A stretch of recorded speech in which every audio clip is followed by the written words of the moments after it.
Hello everyone and welcome back yet again to another daily update video. My name is CryptoStash and I hope you're having an amazing week. Currently it is Thursday and let's get right to the charts.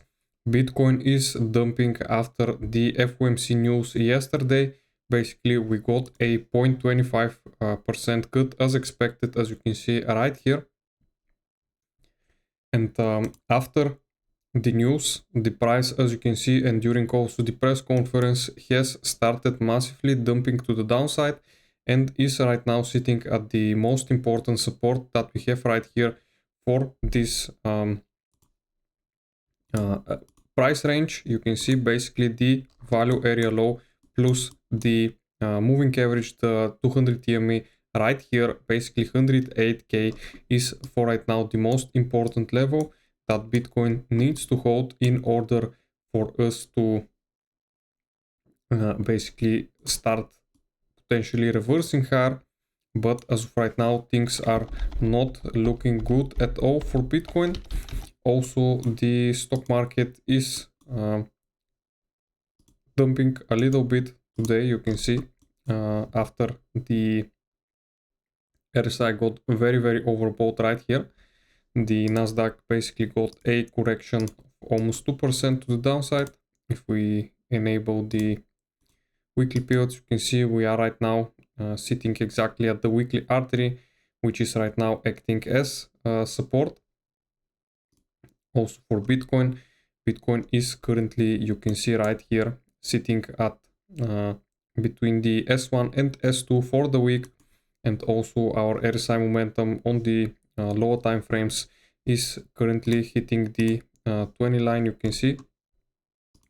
So on the hard time frames, RSI is far from oversold. You can see right here on the 12 hour, on the daily, on the weekly time frame, we are sitting still in the middle. So potentially if we start getting lower, the targets would be 98k first. If we lose this level, then the second level would be right around here, around 89 down to potentially 74k, basically our low that we made during the April tariff crash. So this level might also get retested in the most bearish case scenario. That would be a very big correction, basically a $51,000 correction, 40% to the downside would be massive. Also the weekly 200 TMA is sitting at $64,000, which has not been tested since back in August 2023. So if we measure a dump all the way to down here, this would be a $61,000 price change, basically 40, almost 50% of a correction, and this would be considered, in my opinion,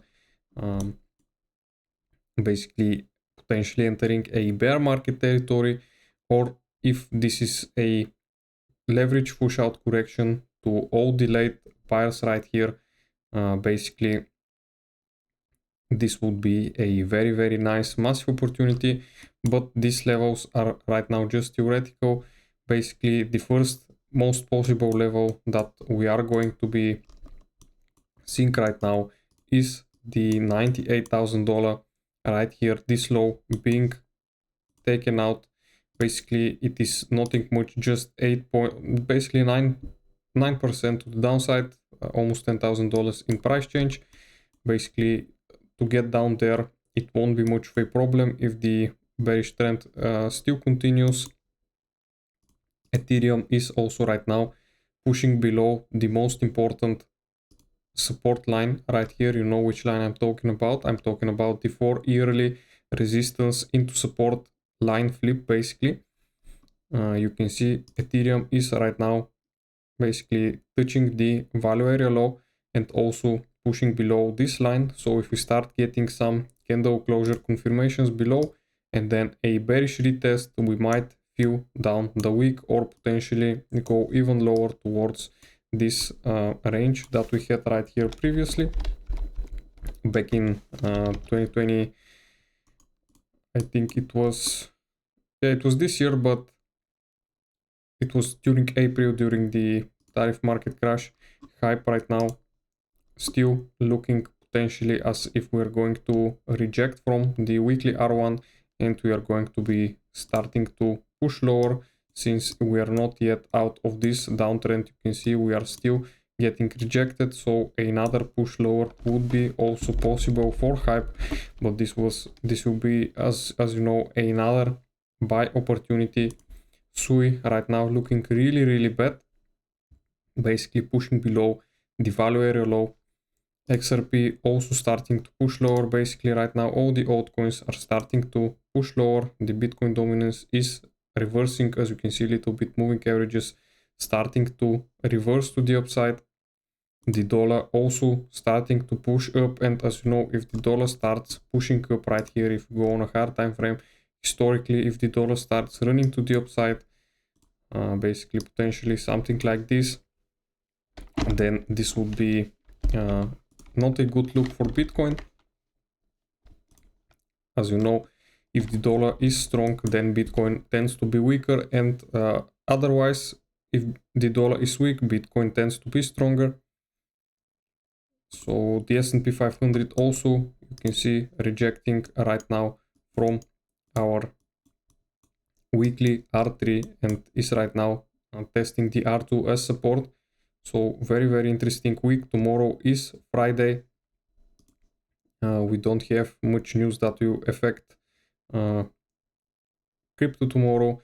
We do have Bitcoin futures expiration and not much of US data, only this one. So basically tomorrow we might get little volatility, or if the trend continues lower, we might finally see us breaking this range to downside, which is very possible, since it is being tested many times right now. If we look at the open interest during this downwards move, you can see the open interest is going up, the CVD is going down, and what this means is that there are short positions opening up during this move down, and basically it is a real downwards move, since short positions are opening all the way. You can see right here, this is what this means. Open interest going up, CVD going down is the meaning that there are new short position openings. You can see we took out the liquidity right here to the top side, not all of it, but we did manage to get most of it out, and right now we are potentially going to be taking the liquidity, which is sitting all the way down potentially to fill this wick right here. And if we go on a bigger liquidation heat map time frame, you can see we have a lot of liquidations sitting towards the downside, especially at 93 to 94k, which is also where the golden pocket is sitting right here. You can see $94,000 is also a very important level. ETF inflows, we got a absolutely massive sell-off today. You can see all of the institutions started selling, and together we have 470 million of outflows for the day, which is telling us to be cautious, as you know. Outflows are never good on the spot ETF. The Fear and Greed index is, you can see, back in that fear zone. The total market cap is right now at 3.64 trillion. It is dumping, you can see. Long versus shorts ratio for the day, we do have more sellers in the market as of right now. Basically, you can see even on Hyperliquid, we do have more selling pressure. This is also something very nice to follow for a bias, and right now the bias is short. Funding rates, as you can see, starting to flip potentially negative on some of the major exchanges. For Bitcoin, for the other assets are already negative, you can see right here. And I think this covers it for today, guys. I hope you liked the video, subscribe for my channel, and I'll see you again in the next one. Bye.